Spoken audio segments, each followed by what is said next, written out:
Hi అండి. మీరు ఏదైనా నచ్చిన వంటను చేస్తున్నటప్పుడు ఏమైనా విఘ్నాలు వచ్చాయా? అయితే కామెంట్ చెయ్యండి. నాకు పిల్లలకి వెజ్ మంచూరియా అంటే చాలా ఇష్టం. కొనుక్కొని తింటే నాకెక్కువ నీకెక్కువ అని కొట్టుకొని తినాల్సి వస్తుందండి. బయటివి కూడా పిల్లలకి పెట్టడం అంత మంచిది కాదు కదా ఫ్రెండ్స్. చాలని వాటితో తిప్పలేందుకని నేనే ఇంట్లో వెజ్ మంచూరియా చేయడం అయితే నేర్చుకున్నాను. బయట కొని తినే వాటికన్నా బాగా చేస్తానండి.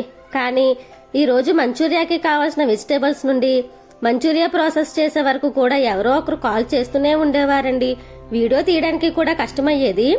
ఇక ఫోన్ మాట్లాడి పెట్టేసేసరికి మా డోర్ కొట్టేవారండి పిల్లలు. ఆంటీ పిల్లల్ని పంపండి ఆంటీ ఆడుకుంటామని. ఎవరు ఏ విధంగా విఘ్నం కలిగించకపోయినా మా పిల్లలు చాలండి నా పనిని విఘ్నం చేయడానికి.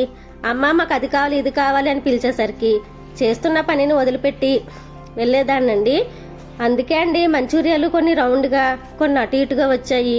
ఇంకా ఎన్ని ఆటంకాలు వచ్చినా వెజ్ మంచూరియా చేయాలని నిశ్చయించుకొని ప్రాసెస్ అంతా చేసేసాను.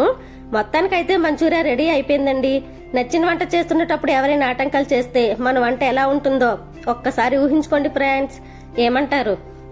ఈ రోజు మా మంచూరియా మీకు నచ్చితే ట్రై చేయండి. Like, share, subscribe.